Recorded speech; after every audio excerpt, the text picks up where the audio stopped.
नमस्ते। इस पाठ में हम आपको कुछ पैसा प्रेषण सुझाव देंगे जो सिंगापुर से आपके देश में पैसा ट्रांसफ़र सेवा का उपयोग करने के लिए बहुत उपयोगी हो सकते हैं।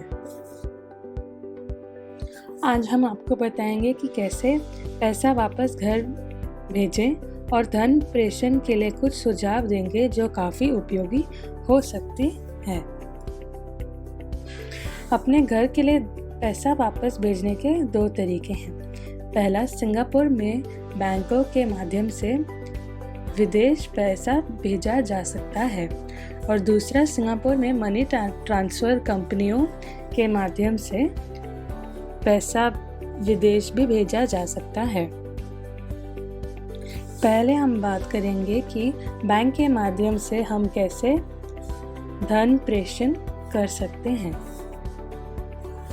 इस तरह की कार्रवाई करने के लिए आपको सिंगापुर में एक बैंक खाता होना चाहिए और सिंगापुर में एक बैंक खाता बनाने के लिए इससे पहले कि आप इसके लिए आवेदन करें, पात्रता और नियम और शर्तों की जांच करना सुनिश्चित करें।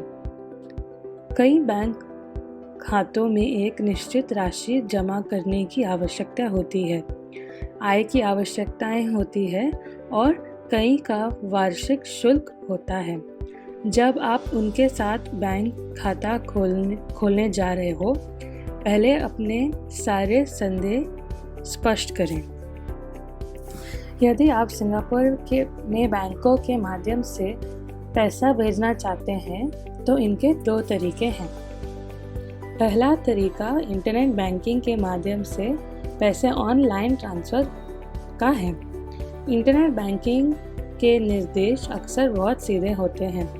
हालांकि यदि आप यह सुनिश्चित करना चाहते हैं कि आप सब चीज़ को सही तरीके से कर रहे हैं, तो दूसरा तरीका यह होगा कि आप बैंक शाखा में जाकर आउटवर्ड रेमिटेंस करें। यदि आपके पास सिंगापुर में बैंकों के माध्यम से पैसे भेजने के बारे में कोई प्रश्न है, तो आप उनके कॉल सेंटर के माध्यम से संपर्क कर सकते हैं। डायल करने की संख्या आप आमतौर पर उनकी वेबसाइट पर बताई गई है, जो काफ़ी सुलभ है।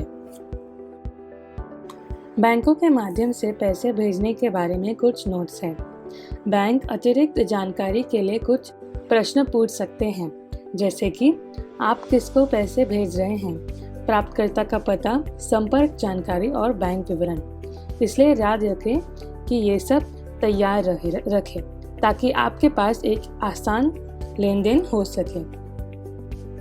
निश्चित रूप से एक सीमा होगी कि आप कितना भी रेमिट कर सकते हैं। इस बात पर ध्यान दें, यदि आप चाहते हैं कि आप विदेश में बड़ी राशि जमा करना चाहते हैं तो इंटरनेट बैंकिंग के माध्यम से पैसे भेजने के लिए सुनिश्चित करें कि आप अपनी इंटरनेट बैंकिंग सेवाओं को सक्रिय करते हैं।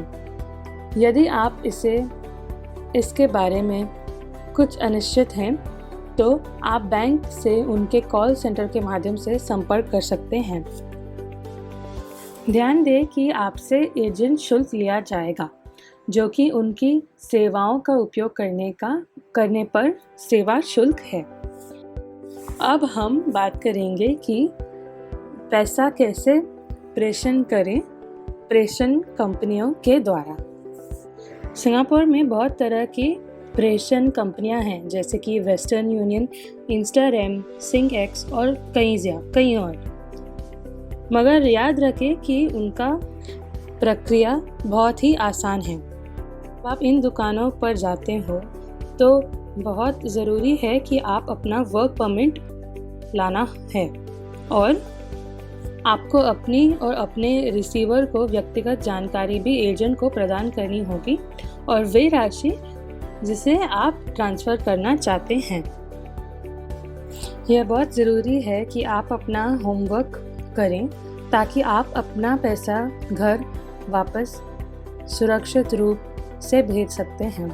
यह लिंक को क्लिक करें ताकि आप देख सकते हो कि कौन सा सर्विस आपके लिए बेहतर होगा। इनमें तरह तरह के रेमिटेंस कंपनियां और उनका खर्च लिखा हुआ है। हम आपके लिए कुछ अतिरिक्त सुझाव बनाए हैं जो आपके लिए लाभदायक होगा।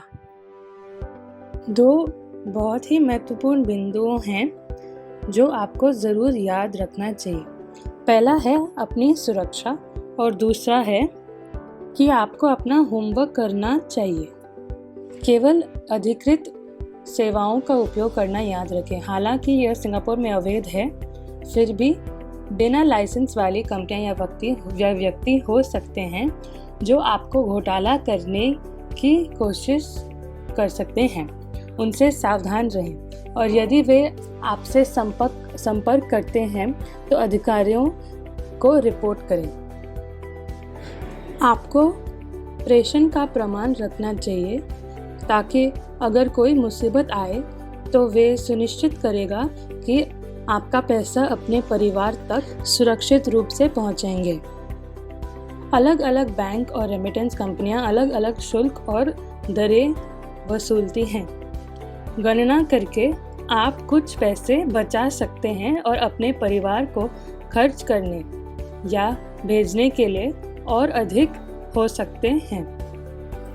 हम आपके लिए एक प्रश्नोत्तरी बनाया है जो आपको एक इनाम मिलने की मौका होगा।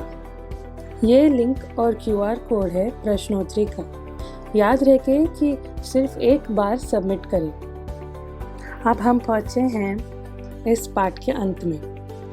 आशा है कि आज की पाठ ने आपको मदद किया हो। धन्यवाद।